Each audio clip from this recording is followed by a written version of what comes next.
आजकल आरोपियों को जिन दुसाध्य केसेस का सामना करना पड़ता है वे पोक्सो एक्ट के केसेस हैं। वे दुसाध्य या मुश्किल इसलिए नहीं है कि उनमें आरोप झूठा है। झूठे आरोप तो रेप केस में, मारपीट में, मर्डर में, अटेम्प्ट टू मर्डर में, किडनैपिंग में, एक्सटॉर्शन में, किसी भी प्रकार के केस में हो सकते हैं। इन केसेस की मुश्किल यह है कि इनमें केंद्रीय गवाह एक छोटा बालक होता है। बालकों के कारण कोर्ट, पुलिस, समाज, प्रेस सबकी सहज प्रवृत्ति यह मानने की होती है कि आरोपी ने बालक के साथ जघन्य काम कर दिया है। पुलिस के अलावा जितनी भी एजेंसियां होती हैं, उनमें से किसी के पास फर्स्ट हैंड इंफॉर्मेशन नहीं होती। तो ग्राउंड पर वास्तव में क्या हुआ होगा, यह हमेशा एक पहेली बना रहता है। ग्राउंड पर जो भी सत्य होता है, इसे दो ही पक्ष जानते हैं, या तो आरोपी खुद जानता है या बालक और बालक के माता पिता, यानी कि जैसी भी केस के हालात हों। सारी जद्दोजहद इसी बात को लेकर रहती है कि वह सत्य जो केवल दो लोगों को पता है,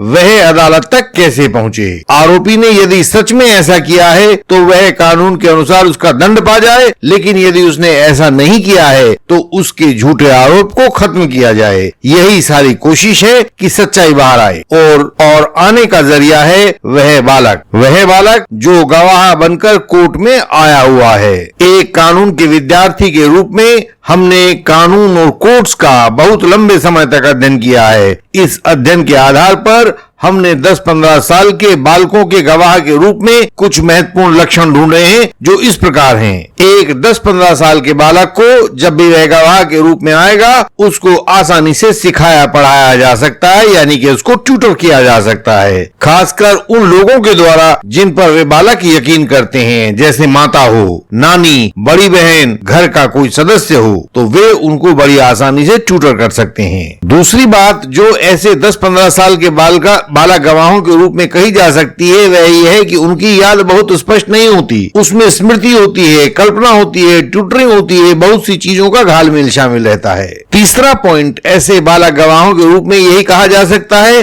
कि उन्हें क्रोनोलॉजी ठीक से याद नहीं रहती, यानी कि कौन सी घटना पहले हुई और कौन सी बाद में हुई, इसे लेकर उनमें एक अस्पष्टता का भाव रहता है। सबसे महत्वपूर्ण बात यह है, जो चौथा बिंदु हम बताएंगे, कि ये बालक गवाह हमेशा समर्थन और शाबाशी पाने के लालायित रहते हैं। इन बालकों के बारे में जो गवाह के रूप में कोर्ट के सामने आते हैं और आप जिनको क्रॉस करते हैं, उनके बारे में 5वां पॉइंट है कि वे आपके वायदे और आश्वासन पर यकीन कर लेते हैं। उनमें संदेह बहुत कम पाया जाता है। इन बच्चों के बारे में छठा और अंतिम पॉइंट जो हमने नोट किया है, वह यह होता है कि उनमें कुछ पाने की आकांक्षाएं और चाह बहुत अधिक होती है।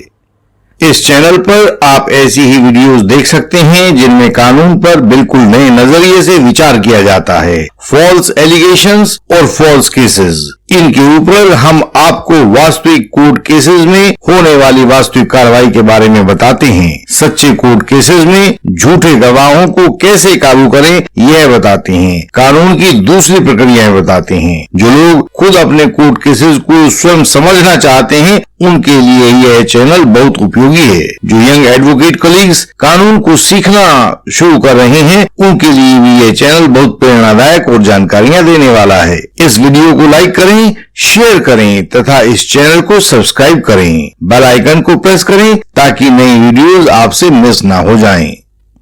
सवाल है कि बच्चों के इन लक्षणों का झूठे आरोप के केस में सच जानने के लिए कैसे उपयोग करें, यानी कि जब आप उनका क्रॉस एग्जामिनेशन कर रहे हो, तो ऊपर जो हमने 6 लक्षण उन बालकों के देखे हैं, उन 6 लक्षणों का हम कैसे प्रयोग करें और कैसे सत्य को बाहर निकालें। बालकों के सामान्य लक्षणों जिनका अभी हमने जिक्र किया है, उनका बारीकी से अध्ययन किया जाए तो हम ऐसे नियमों को आसानी से निकाल सकते हैं जो बच्चों के क्रॉस एग्जामिनेशन के नियम बन सकते हैं। ये नियम कभी खाली नहीं जाते, और यदि आप यंग एडवोकेट कलीग्स हैं तो अपने आसपास के बच्चों पर इन नियमों को लगाकर देख सकते हैं कि वे कभी भी झूठ नहीं बोलेंगे। यदि उनको झूठ सिखाया भी गया होगा तो वे उस सिखाने पढ़ाने को, उस ट्यूटरिंग को दरकिनार कर देंगे। और उनके नियम जो इन बच्चों के लिए हमें क्रॉस में याद रखने चाहिए, वे इस प्रकार से हैं। पहला नियम, बच्चे से कभी भी अपने आई कांटेक्ट को ना तोड़ो। हमेशा उस बालक गवाह की नजरों से नजरें मिलाकर बात करो। इससे बालक को आपके ऊपर यकीन करने में आसानी होती है। बालक भीड़ में से भी ऐसे लोगों को ढूंढने की कोशिश करते हैं जिनके ऊपर वे यकीन कर सकें, और यकीन करवाने का सबसे बेहतरीन तरीका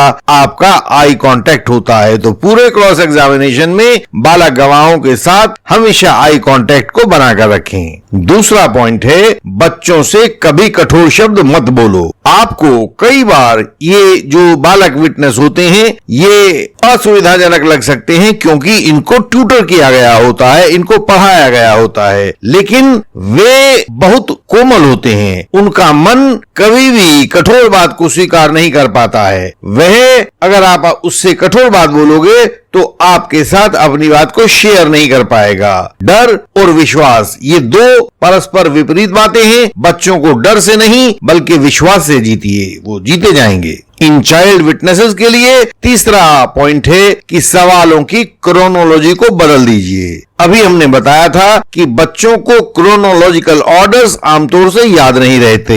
जब भी बच्चों को रटवाया जाता है, बालक गवाहों को जवाब रटवाए जाते हैं तो वे एक सीक्वेंस में रटवाए जाते हैं, लेकिन आप जैसे ही उस सीक्वेंस को बदल लेंगे तो बच्चे के जवाब गड़बड़ाने निश्चित हैं। उसकी ट्यूटरिंग धीरे धीरे खत्म होने लगेगी और सच्चाई सामने आने लगेगी। बालक विटनेसेस का जब भी आप क्रॉस एग्जामिनेशन करें तो उसमें चौथा पॉइंट यह याद रखें कि उन बालक विटनेसेस का क्रॉस एग्जामिनेशन जितना छोटा हो उतना बढ़िया है। बच्चे का क्रॉस एग्जामिनेशन यदि लंबा हो जाएगा तो लंबे क्रॉस से बच्चे उब जाते हैं और आपके सवालों का जवाब देने का उनका मन नहीं रहता है। ऐसे में आपका क्रॉस बेकार हो जाने की आशंका बढ़ जाती है। ऐसे भी केसेस होते हैं जहां क्रॉस छोटा हो ही नहीं सकता, लेकिन जहां तक संभव हो बच्चे का क्रॉस छोटा रखें। उनके क्रॉस एग्जामिनेशन के दौरान पांचवा पॉइंट यह हमेशा याद रखें कि ऐसे बालक गवाहों को, चाइल्ड विटनेसेस को शाबाशी जरूर दें। उनके जवाब के बाद उनको शाबाशी देते रहें। बीच बीच में कहें, आप बिल्कुल सच बोलते हो बेटा।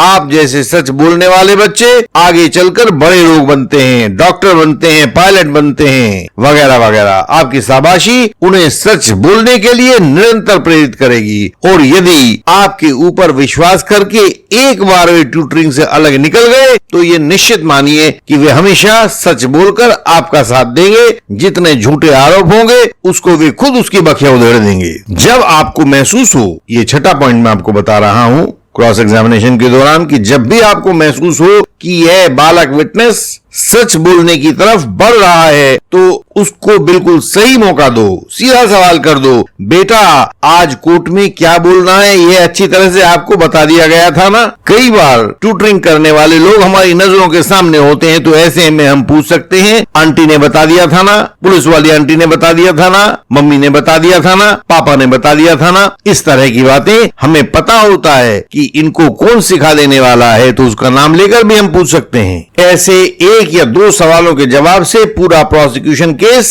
बिल्कुल मटियामेट हो जाता है। और सातवां पॉइंट जो बच्चों के, चाइल्ड विटनेसेस के क्रॉस एग्जामिनेशन के दौरान हमें ध्यान रखना चाहिए, क्रॉस खत्म होने के बाद भी बच्चे को शाबाशी जरूर दें। एक बार ऐसे ही हमने बच्चे को कहा, बेटा शाबाश आप बहुत बड़े इंसान बनोगे, तो बच्चा चेक पड़ा, बोला देखो अंकल मैंने आपको सारी सच सच बात बताई है, आंटी की कही बात नहीं बताई है। यानी कि उस बच्चे ने न केवल सच बोला बल्कि उस ट्यूटरिंग को भी दरकिनार कर दिया जो उसे किसी आंटी ने बताई थी। ऐसे में सवाल है कि क्या इन नियमों से हमेशा सच कोर्ट के सामने आ जाएगा? जवाब है कि हमें तो आज तक भी इन नियमों से कभी निराशा नहीं मिली है। यह हर चाइल्ड विटनेस की अपनी विशेषता होती है कि वह आपकी बातों को कितना ग्रहण कर पाया है, उसने कितना रिस्पॉन्स दिया है, लेकिन रिस्पॉन्स मिलता जरूर है। सब नियमों की तरह ये नियम भी आपके आचरण और व्यवहार को नियंत्रित करने वाले होते हैं। तो आप पहले दिन तो इनसे 100% सफलता की गारंटी नहीं ले सकते हैं, लेकिन जैसे जैसे आप इन नियमों का प्रयोग करोगे आप उसमें पारंगत होते चले जाओगे, और जैसे जैसे आप पारंगत होते जाओगे तो आपकी सफलता का प्रतिशत बढ़ने लगता है। तो सवाल इसमें चाइल्ड विटनेस से ज्यादा आपकी कुशलता का हो जाता है। आप कितने कुशल हो गए हो ऐसे सवाल पूछने में, इस बात का हो जाता है। इस सारे क्रॉस एग्जामिनेशन में बच्चे से अधिक आपके व्यवहार में बदलाव की जरूरत होती रहती है। अगला सवाल है, आपको जरूरत होगी तो कौन ऐसे सवाल तैयार करेगा जिनमें ये नियम पूरे होते हों? हम हैं ना, हम तैयार करेंगे। हम आपका पूरा क्रॉस एग्जामिनेशन तैयार करके आपको दे देंगे। यह हमारा वायदा है। हमारा वायदा है कि उन गवाहों को, उन सवालों को, हमारा वायदा है कि आपके झूठे गवाह उन सवालों को झेल नहीं पाएंगे, उन्हें टूट जाना होगा। लेकिन आपको इतना तो करना ही होगा कि आप वे सवाल कोर्ट में गवाह से पूछ सकें। कई बार स्वयं वकील साहब उन सवालों को पूछ नहीं पाते हैं, या तो कोर्ट के माहौल से या कोर्ट की धड़धड़ाहट से वे घबरा जाते हैं और सवालों को पूछ नहीं पाते हैं। तो तब तो हम कुछ नहीं कह सकते, लेकिन यदि आप वे सवालों को पूछ पाए तो आपको वही जवाब मिलेंगे जिनकी आप इंतजार कर रहे हैं और जो आपको विजयी बनाने वाले हैं। इंडियन लीगल सिस्टम में हमने आपके जीवन और आपकी हिफाजत का प्रण लिया है। हम झूठे आरोप से आपकी कानूनी रक्षा करते हैं। आप यंग एडवोकेट कलीग्स हों या फॉल्स एलिगेशन वॉरियर हों, हम आपको कानून का सही रास्ता सुझाते हैं। Bail, cross examination, application, reply, statements या कोई भी अन्य कानूनी पेज जो आपको परेशान कर रहा है, वह आप हमें बताएं, हम आपको उसका हल भेजते हैं। मुश्किल कोई भी हो, वह कहीं भी हो, हम दिन रात मेहनत करके उसका समाधान आपके लिए खोज देते हैं। हमारी वेबसाइट है indianlegalsystem.org। आप उस पर बहुत महत्वपूर्ण जानकारी अपनी सरल भाषा में पा सकते हैं। आप इस वेबसाइट पर जाएं, उसका अध्ययन करें और हमारे सदस्य बनें। हमसे संपर्क का तरीका सामने स्क्रीन पर दिया गया है। आप इसे हर एक वीडियो के डिस्क्रिप्शन में भी देख सकते हैं। बेहतर तरीका यह होता है कि आप हमें व्हाट्सएप मैसेज करें या व्हाट्सएप कॉल करें। व्हाट्सएप कॉल संपर्क का सबसे बेहतरीन तरीका है। मिलने के लिए ऐसे ही अपॉइंटमेंट भी ले सकते हैं। इस चैनल की सभी वीडियोस को देखें। हर एक वीडियो में झूठे आरोप से बचाव के लिए कोई न कोई युक्ति सुझाई गई है जो आपको एक नई राह दिखाएगी। आप इनसे अवश्य कुछ सीख सकेंगे। हमारी इस वीडियो को लाइक करें, शेयर करें और इस चैनल को सब्सक्राइब करें। सामने दिए गए बेल आइकन को प्रेस करें ताकि कोई भी वीडियो आपसे छूट ना जाए। हम आपसे अगली वीडियोज में फिर मिलेंगे। तब तक के लिए प्रणाम।